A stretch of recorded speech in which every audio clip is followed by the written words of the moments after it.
আমি বিশ্বাস করতে পারছি না কলাতন্দা এই ধরনের কাজ করবে। আমার মনে হচ্ছে কলাতন্দা ষড়যন্ত্রের শিকার হচ্ছে।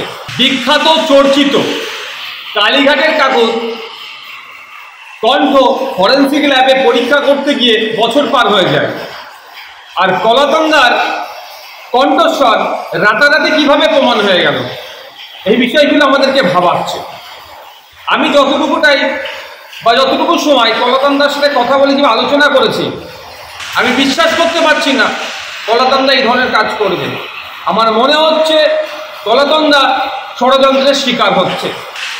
কেউ যদি মনে করে এই ধরনের নোংরামি করে তার উপরে দোষ চাপিয়ে দিয়ে এই আন্দোলনের তিলোত্তমার বিচার পাওয়ার অভিমুখকে পরিবর্তন করে দেবে, তারা ভুল করছে।